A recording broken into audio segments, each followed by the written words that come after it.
Students, आपका बहुत बहुत स्वागत है हमारे YouTube मंच पर, जहां पर हम विद्युत धारा का चुंबकीय प्रभाव, इलेक्ट्रिक करंट जो है उसका मैग्नेटिक इफेक्ट यानी कि magnetic effect of electric current, इस चैप्टर के न्यूमेरिकल्स आपको बता रहे हैं। ये 10th क्लास के फिजिक्स के स्टैंडर्ड के क्वेश्चंस हैं। मैं सबसे पहले आपको ये बताना चाहता हूँ कि आप हमारे चैनल पर जाकर के ब्रिलियंट एकेडमी 1993 पर जाकर के जो है जब वीडियोस देखेंगे तो आप ज़्यादा कैसे बेनिफिट उठा सकते हैं, मैं उस चीज़ के बारे में आपको बताना चाहता हूं। सबसे पहले सबसे पहली जो वीडियो मैंने अपलोड करी थी विद्युत के ऊपर यानी कि इलेक्ट्रिसिटी के ऊपर जो मैंने अपलोड करी थी, आप उस वीडियो को जाकर के 2 मिनट 41 सेकंड की वो वीडियो है, आप उसको जाकर के चेक कर सकते हैं। सबसे पहले आप उस वीडियो को कई बार देखें तो फार्मूले आपको लगाना और उसके जो क्या चीज़ निकालनी है हमें, उससे जो जुड़ी बातें हैं जब आपके समझ में आ जाएंगी तो फिर आप दूसरी वीडियो देखिए, क्योंकि ये जो है ना कहीं कहीं से आप अलग अलग से देखेंगे तो आपकी समझ में नहीं आएगी। तो सबसे बढ़िया बात यही है कि आप सबसे पहले एक वीडियो देखें, उसको समझिए। उसमें अगर कोई आपको परेशानी आती है, कोई समझने में कोई दिक्कत आती है तो आप मुझे जो है कमेंट कर सकते हैं, ठीक है। फिर उसके बाद जो है जब आपके बिल्कुल अच्छी तरह से समझ में आ जाए तो फिर आप दूसरी वीडियो देखिए। फिर उसमें कोई दिक्कत आती है तो आप मुझे कमेंट करिए। जैसे भी आपको कोई मान लीजिए दिक्कत आती है, परेशानी आती है, और अगर अच्छा लगता है तो आप इसको अपने दोस्तों के साथ शेयर करें, लाइक करें, पसंद करें, सब्सक्राइब करें, तो जिससे और लोगों का बहुत बेनिफिट हो सकता है। क्योंकि बहुत बारीकी से हम इस क्वेश्चन को कर रहे हैं, आराम आराम से और समझा समझा करके कर रहे हैं। तो सबसे बढ़िया यही है, आप हमारे जो यूट्यूब के चैनल से फ़ायदा उठा सकते हैं। तो उसका तरीका ये है कि कहीं कहीं से आप देखेंगे तो उसमें समझ में नहीं आएगा। सबसे पहले एक वीडियो देखें, उस पर 2-3 बार उसको देख करके जो है फिर आप आगे बढ़िए, फिर उसको देखिए। तो स्टेप बाय स्टेप जब आप समझेंगे तभी आप इस चैनल का बेनिफिट उठा सकते हैं, ठीक है। स्टार्ट करते हैं पेज नंबर 28 पर, क्वेश्चन नंबर 3। 28 पर क्वेश्चन नंबर हमारा 3 है। इसे पढ़ते हैं। 0.2 मीटर लंबे एक तार को 0.5 वेबर पर मीटर स्क्वायर तीव्रता के चुंबकीय क्षेत्र में रखा जाता है। यदि तार में 2 एम्पीयर की धारा प्रवाहित की जाए तो तार पर लगने वाले बल की गणना कीजिए। इसमें 3 पॉइंट पूछे हैं। नंबर 1 है तार क्षेत्र के लंबवत हो। नंबर 2 तार क्षेत्र के समांतर हो। नंबर 3 तार क्षेत्र से 30 डिग्री का कोण बना रहा हो। तो हमारे पास ये 3 पॉइंट है। तो तीनों पॉइंटों को हम समझते हैं, डायग्राम समझते हैं पहले। ये मैंने एक साइड में, इस साइड में कर दिया। ये हमारे पास मैग्नेटिक फील्ड है।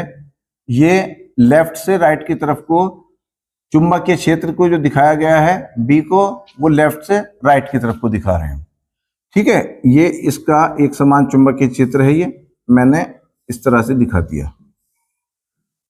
पहले केस में जो तार है, तार क्षेत्र के लंबवत है। तो जो तार है हमारा, ये रहा वायर, और ये तार इस तरह से मैग्नेटिक फील्ड के एकदम परपेंडिकुलर है। तो आप देख सकते हैं कि ये तार क्षेत्र से 90 डिग्री का एंगल बना रहा है। तो पहला केस तो हमारे पास ये आ गया।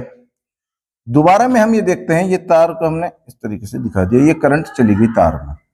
दूसरा केस हमारा, ये फर्स्ट केस है। सेकंड केस में क्या है, तार को ये मैग्नेटिक फील्ड इस तरीके से दिखाया बी को। अब तार क्षेत्र के समांतर है, यानी कि जिधर को मैग्नेटिक फील्ड है उधर ही हमारा तार है। बिल्कुल करंट भी लेफ्ट से राइट की तरफ को जा रही है और मैग्नेटिक फील्ड भी हमारा जो है बी, ये भी लेफ्ट से राइट की तरफ को है। तो हमने इसको तार को दूसरे कलर से दिखा देते हैं। तो तार हमारा, मान लीजिए ये तार मैंने ब्लैक कलर से दिखा दिया, ये करंट जा रही है ना तार का। तो अब यहाँ थीटा की वैल्यू, यहां तो थीटा हमारे पास 90 डिग्री है, इस केस में थीटा की वैल्यू 0 डिग्री हो जाएगी। और तीसरा केस इन्होंने एक और कहा है हमसे कि जो तार है क्षेत्र से 30 डिग्री का कोण बना रहा है, यानी कि जो मैग्नेटिक फील्ड है ये हमारे पास इस तरीके से मैंने मैग्नेटिक फील्ड दिखा दिया बी। अब क्या करते हैं, इस तार को इस मैग्नेटिक फील्ड के साथ 30 डिग्री के एंगल पे हमने दिखा रहे हैं। ठीक है, ये रहा, मान लीजिए ये तार हमारा ये 30 डिग्री बना रहा है, तो यहां पर हमने थीटा की वैल्यू, थीटा बराबर 30 डिग्री हमने दिखा दिया। ये करंट हमारे पास आ गई, यहां करंट आ गई। तो अब इनको तीनों केसेस को हम लेकर के चलते हैं। तो मैं पहला केस सॉल्व करके दिखा रहा हूं आपको। पहले केस में जो हमारे पास चीजें हैं, ठीक है, पहले केस में हमारे पास है तार की लंबाई दे रखी है 0.2 मीटर लंबे तार। तो ये जो तार है इसकी लंबाई दे दी L बराबर 0.2 मीटर। दूसरा केस हमारे इसमें तार में 0.5 वेबर पर मीटर स्क्वायर। तो B जो है 0.5 वेबर पर मीटर स्क्वायर। यदि तार में 2 एम्पेयर की धारा, करंट जो है I की वैल्यू हमारे पास 2 एम्पेयर की करंट आ गई। ठीक है, तार पर लगने वाले बल की कैलकुलेशन हमें निकाल करके दिखानी है। तो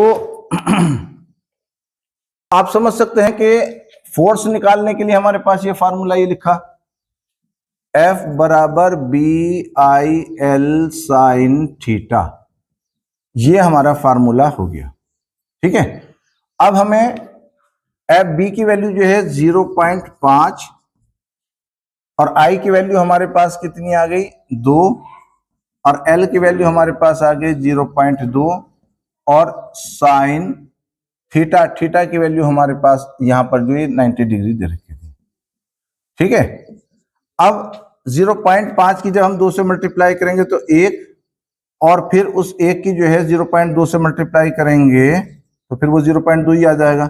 और साइन 90 डिग्री की वैल्यू जैसे मैंने यहाँ पर लिख रखी है, आप देख रहे हैं साइन 90 डिग्री की वैल्यू 1 होती है।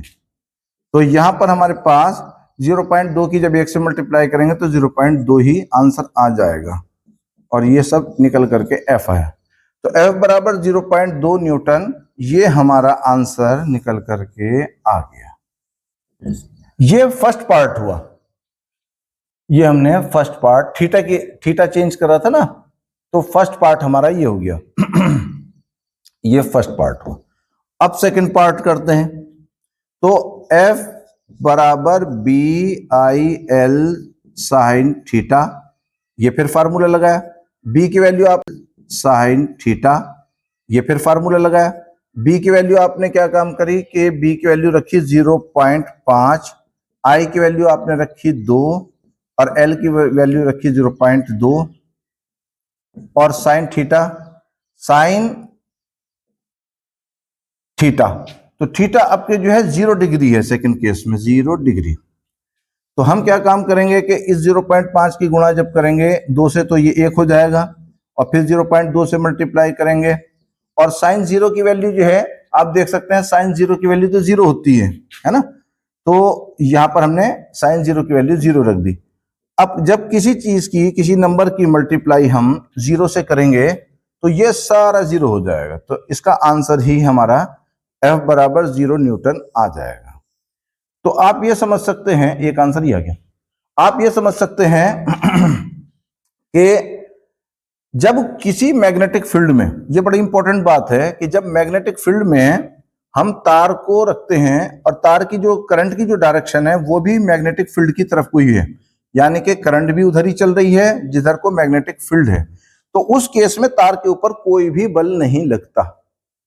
ये एक बड़ी इंपॉर्टेंट बात है, आप इसको याद कर लें। ये एक नंबर में भी आ जाता है कि अगर मैग्नेटिक फील्ड की डायरेक्शन में ही हमने तार को रख रखा है और करंट भी उधर ही चल रही है जिधर हमारा जो है मैग्नेटिक फील्ड है, तो उस केस में तार के ऊपर कोई भी फोर्स नहीं लगता। ये एक बात है। ये जो बात है इसको हम इस तरह से भी कह सकते हैं कि जैसे मैग्नेटिक फील्ड और तार में बहने वाली धारा, ये दोनों समांतर हैं।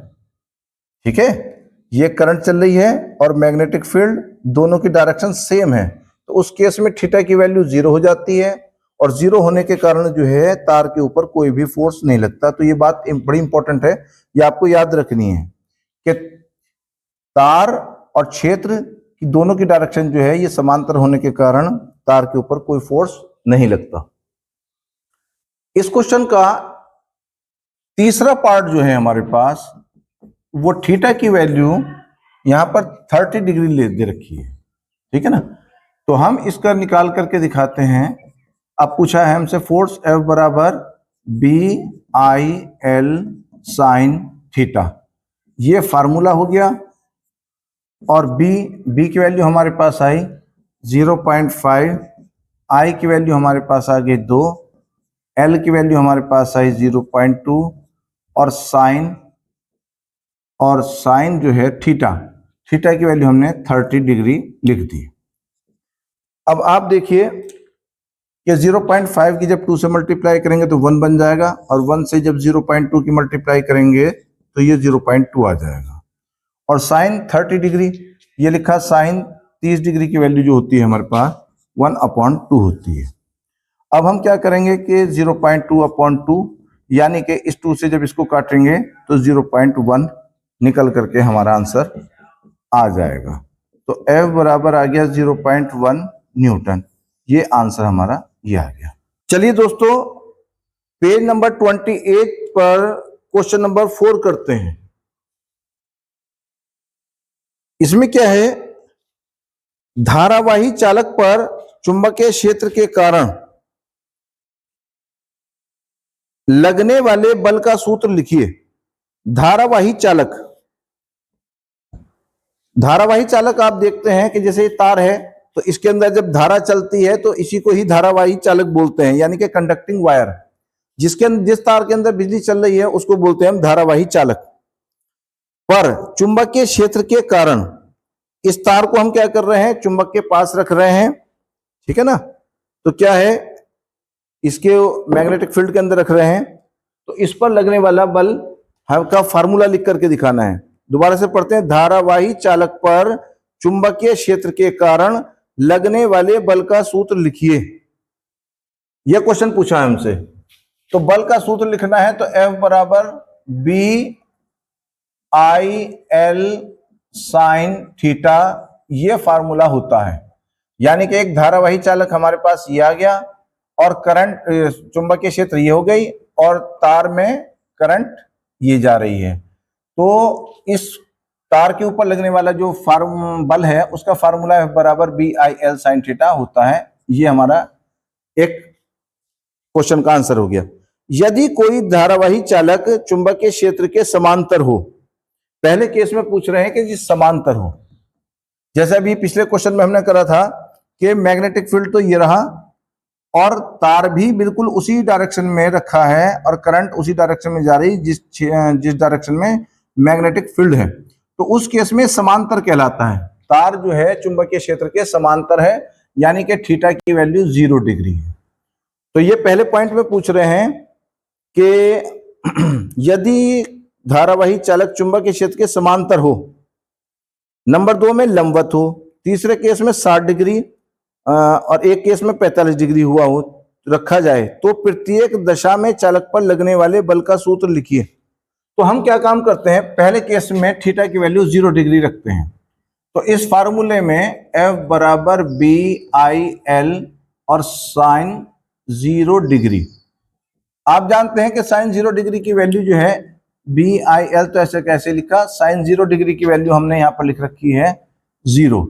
तो इस केस में F बराबर 0 आ जाएगा, F बराबर 0 न्यूटन। ये मैंने पहले भी इस क्वेश्चन में बताया था कि अगर तार जो रखा हो चुंबकीय क्षेत्र के समांतर हो तो उस केस में F की वैल्यू 0 हो जाएगी। सेकंड केस के अंदर इन्होंने कहा है कि अब तार को जो है आप 30 डिग्री पर रखें, तो हमने फिर फार्मूला लगाया F बराबर BIL साइन 30 डिग्री कर दिया, थीटा की वैल्यू यहां पर जो थीटा था इसकी 30 डिग्री रख दी, और BIL और साइन 30 डिग्री की वैल्यू आप देख सकते हैं, साइन 30 डिग्री की वैल्यू 1/2 आ जाएगी। तो BIL/2 न्यूटन आंसर आ जाएगा। सेकंड केस का। थर्ड केस में कह रहे हैं कि 45 डिग्री करना है, तो F बराबर BIL और थीटा की वैल्यू जो है हम यहाँ पर आपके रख देंगे साइन 45 डिग्री, और साइन 45 डिग्री की वैल्यू जो होती है ये लिखी है 1/√2, 1/√2, तो ये आ जाएगा BIL/√2 और न्यूटन, ये आंसर है। चौथे केस के अंदर कह रहे हैं कि 60 डिग्री है, तो F बराबर BIL और साइन 60 डिग्री यानी कि 60 डिग्री, तो साइन 60 डिग्री की वैल्यू हमारे पास √3/2 हो गई, तो BIL और √3/2 और BIL √3/2, ये इसका आंसर आ गया चौथे केस का। और लास्ट हमारे पास एक 90 डिग्री वाला और केस बचा, तो F बराबर BIL साइन 90 डिग्री। अब हमारे पास साइन 90 डिग्री की वैल्यू हो गई 1, तो ये आ जाएगा BIL और इंटू 1 यानी कि BIL F बराबर, तो ये इतने न्यूटन, ये आंसर आ गया। तो इस क्वेश्चन में हमने ये सीखा कि अगर BIL सेम रहे, सिर्फ एंगल को ही हम चेंज करते चले जाएं, एक बार 0 डिग्री रखा तो सबसे कम बल जो है हमारा वो 0 डिग्री, यानी कि जब तार चुंबकीय क्षेत्र के पैरेलल या समांतर है तो उस केस के अंदर जो है सबसे कम बल लगेगा, यानी कि 0 फोर्स लगेगा। और सबसे ज्यादा जो फोर्स लगेगा जब वो साइन 90 डिग्री यानी कि थीटा की वैल्यू 90 डिग्री होगी, जब तार ऐसे रखा होगा तो उसके ऊपर सबसे ज्यादा फोर्स लगेगा। ये हमारा फार्मूला हमने अलग अलग एंगल में करके आपको दिखाया है, ठीक है।